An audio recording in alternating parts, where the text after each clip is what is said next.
Então vamos para a nossa quarta bagagem. Uma bagagem também difícil de se aplicar, fácil de dizer que carrega, mas tão distante de uma prática autêntica e verdadeira. Hoje, ao longo dessa noite, nós abrimos as malas do nosso coração. Você conseguiu abrir a mala do seu coração? Olhar para os temas que foram colocados aqui? Conseguiu? Louvado seja Deus. Falamos sobre contentamento, sobre simplicidade, sobre discernimento. Cada uma dessas bagagens nos ajudou a olhar de novo para dentro do nosso coração, da nossa mente, para dentro de nós mesmos, para a gente poder perceber que a vida cristã não é apenas sobreviver os dias conforme eles vão se passando, mas caminhar com significado, com sentido com o Senhor. Agora, para a gente se preparar para encerrar então esse culto e atravessarmos juntos a quase mágica fronteira do ano novo, precisamos falar da bagagem que organiza todas as outras, que coloca tudo nos seus devidos lugares. Que bagagem é essa? Pois é, a intencionalidade. Intencionalidade. Sem intencionalidade, o contentamento vira só um discurso bonito. Seja feliz, seja alegre. Afinal de contas, para aguentar a noite inteira, como a gente vai ficar aqui depois, né? Você toma um Red Bull, toma um café, e o Red Bull dá asas, né? Então é isso, você ser intencional é isso. Não é só discurso. A simplicidade vira só um ideal distante. Jesus era simples, eu tenho que buscar ser como Jesus, mas eu nunca vou ser como Jesus. O discernimento, meu irmão, minha irmã, acaba virando só mais uma teoria na nossa vida. Algo que a gente ouve, vê, entende que é bonito, mas finge que não é com a gente. É a intencionalidade que tem esse poder de transformar aquilo que cremos, de fato, naquilo que vivemos. Uma coisa é você saber que você tem que amar o seu inimigo, e outra, de fato, é você ser capaz de amar quando a pessoa te faz mal. Por isso, convido você a voltar seus olhos para 3 versos de uma outra carta escrita por Paulo, agora os Efésios, capítulo 5, versículos 15, 16 e 17. Diz assim a palavra do Senhor: tenham cuidado com a sua maneira de viver. Está vendo? Ele está dizendo, ó, para ter cuidado, ele está preocupado com a igreja, né? Tenha cuidado com a sua maneira de viver, que não seja como os insensatos, mas como os sábios, aproveitando ao máximo cada oportunidade, porque os dias são maus. Vamos juntos? Portanto, não sejam insensatos, mas procurem compreender qual é a vontade do Senhor. Paulo está dizendo, veja como você anda, preste atenção nas escolhas que você faz. Está vendo? O infeliz quer assustar os outros. Não faça oração imprecatória, tá, irmão? Oração imprecatória é aquela oração que você roga o mal da pessoa. Não faça isso, tá? Deixa que ele vai resolver a vida dele com Deus. Quem sabe ano que vem ele não está aqui com a gente, né? Então, oremos. A vida vai andar. E muitas vezes a gente se acostuma a só olhar para o fato de que a vida vai andar e passar a viver a vida de qualquer jeito. Afinal de contas, o tempo corre independente da minha e da sua vontade. Afinal de contas, entra ano e sai ano, e o que se torna mais comum são crentes no estilo do Zeca Pagodinho. O que isso significa? E o pessoal gosta de samba, tá vendo? De pagode, né?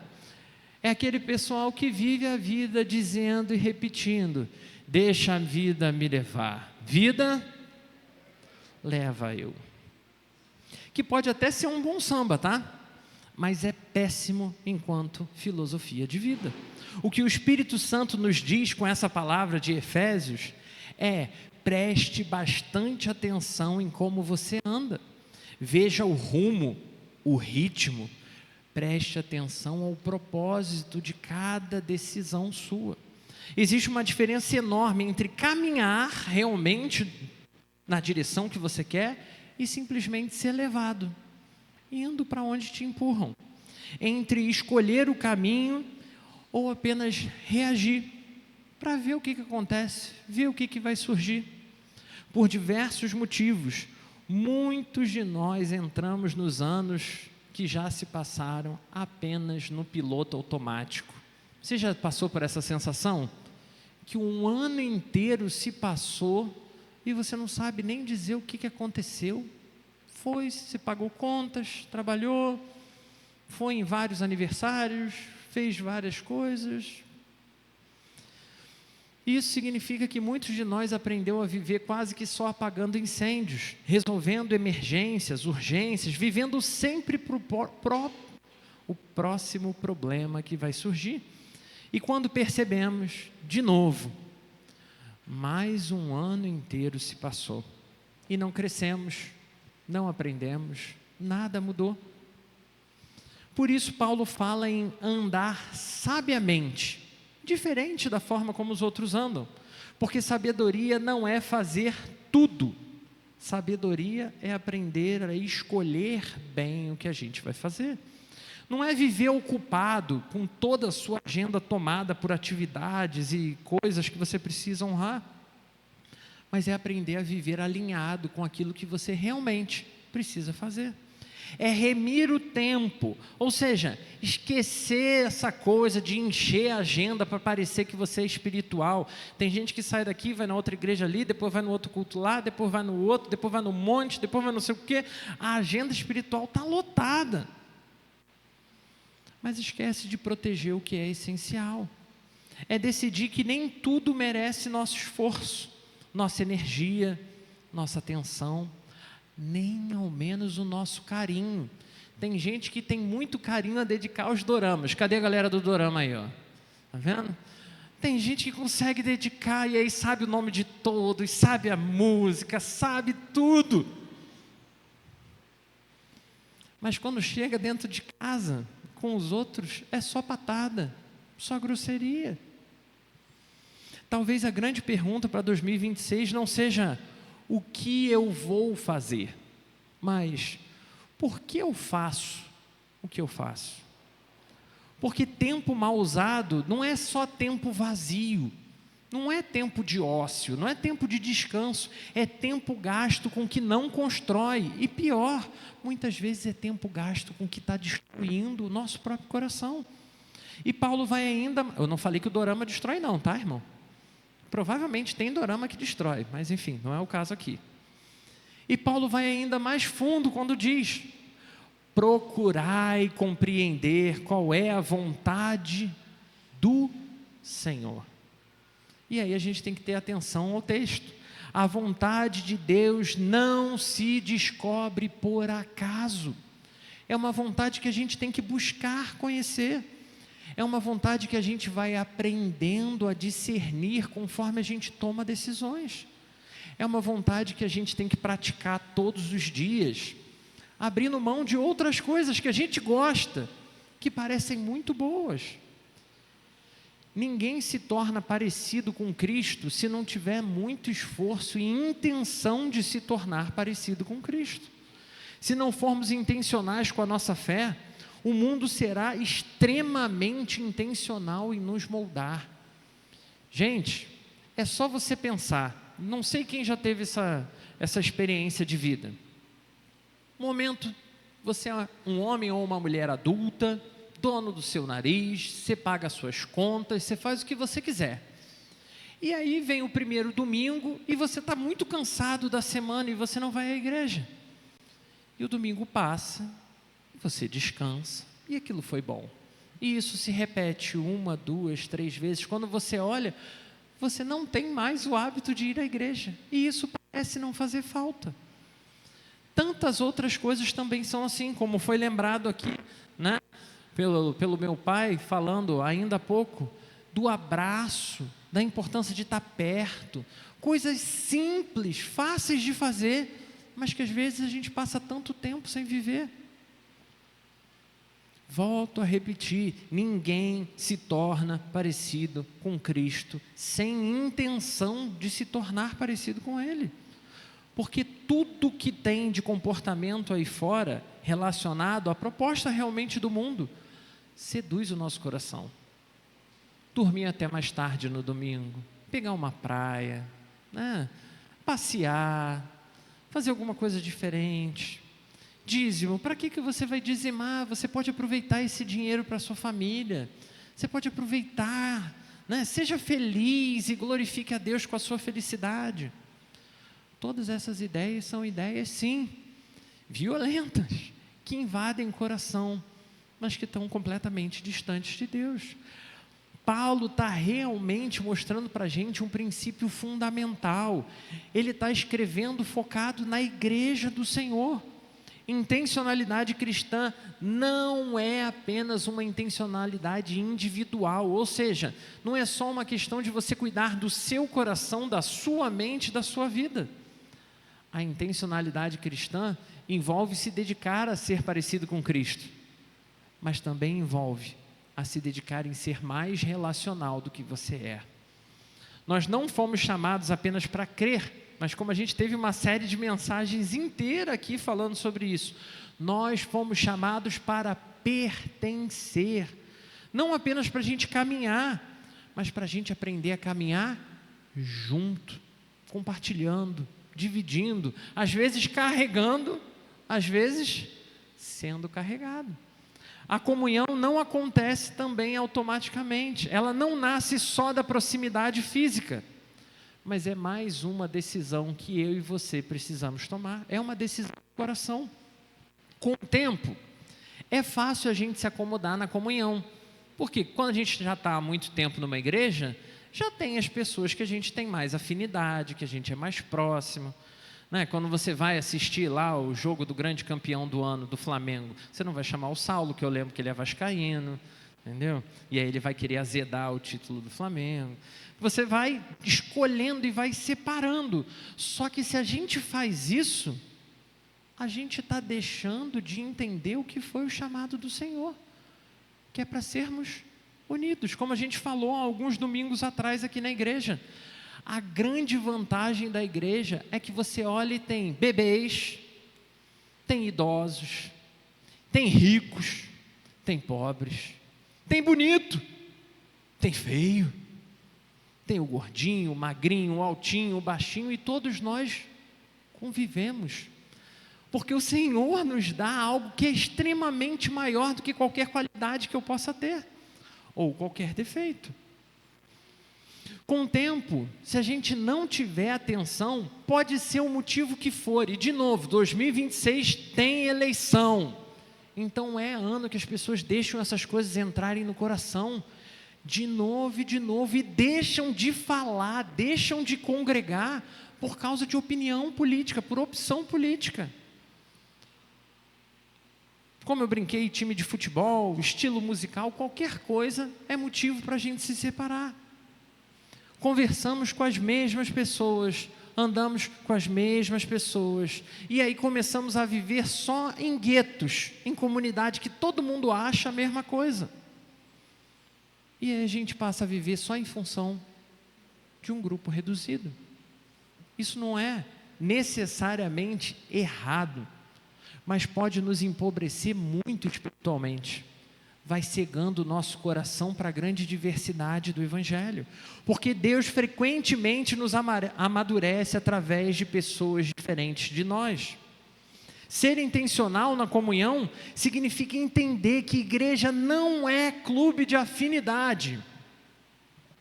Sabe o que isso significa? Que talvez você não goste da música que tocou no culto hoje, você preferisse um outro estilo, ou uma outra dinâmica de culto, mas não é sobre o que você prefere, nem o que eu prefiro. Nós somos um corpo vivo, é uma família formada por gente distinta, com histórias distintas, temperamentos distintos, e justamente aí que Deus faz o extraordinário, trabalhando, mexendo, reorganizando. Nós não podemos entrar 2026, irmãos, mais uma vez acomodados, apenas com amigos que já temos, servindo do jeito que a gente sempre serviu, porque talvez Deus queira usar a sua vida, você, a sua família, para acolher alguém novo, Talvez Ele queira amadurecer você através de alguém muito difícil. Que tem umas pessoas aí que tem uma pitada a mais de dificuldade na vida. Talvez Deus queira ensinar você a amar para além das suas afinidades. Mesmo quando você olha e não vê nada em comum, a não ser o Evangelho. E isso é ponto mais do que suficiente para gerar proximidade. Ou seja, comunhão exige iniciativa, exige sair do nosso lugar de conforto, exige abrir espaço na nossa agenda, mas não só na nossa agenda, abrir espaço na nossa mesa, na nossa vida. Muitas dores espirituais não surgem por falta de doutrina nas igrejas, não, mas por falta de relacionamento, de intencionalidade. A fé vai enfraquecendo quando ela vira algo solitário, para a gente encarar o mundo, para a gente atravessar o deserto. A caminhada pesa quando ela é feita sozinha, porque nós não somos fortes como Jesus para aguentar 40 dias, não dá.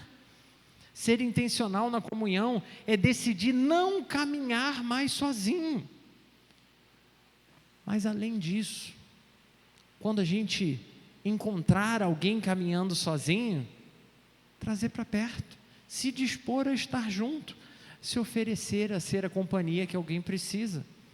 Ao chegarmos ao final desse culto, talvez você não saiba tudo que vai vir em 2026, e eu falei em vários domingos aqui, que assim, tem muitos panoramas terríveis para 2026, financeiro, econômico, possíveis guerras, um monte de coisa acontecendo, e o pessoal olha assim, parece que é só coisa ruim, mas você pode decidir sim como você vai entrar com seu coração nesse ano e como você vai encarar. Hoje Deus nos convida a colocar na mala 4 coisas preciosas para essa jornada. Contentamento, para a gente não voltar a ser escravo do que falta, porque sempre vai faltar alguma coisa. Simplicidade, para não nos perdermos no excesso, porque é bom ter, é bom conquistar, mas a gente pode aproveitar o simples. Como dizem os mais antigos, não tem nada como um feijão e um arroz bem feito para deixar a casa maravilhosa. Discernimento, para a gente parar de confundir a voz de Deus com esse barulho do mundo, né? Parece, as igrejas mais tradicionais tiraram esse ano para bater nas igrejas de parede preta, né? Como se a parede ser preta fosse a pior situação da igreja. É ver o quanto a gente está deixando de discernir o que Deus está fazendo no meio da sua igreja. E Ele está usando muitas igrejas diferentes para chamar a nossa atenção de como nós deixamos o relacionamento passar. Abandonamos pessoas. Virou moda eu excluir pessoas da igreja, porque pensam diferente. Discernimento para como a gente vai se comportar.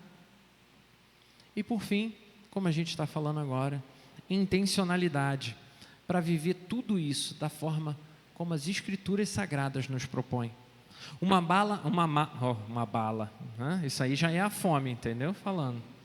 Uma mala bem feita não garante que a viagem de 2026 vai ser fácil, mas garante que ela vai fazer sentido.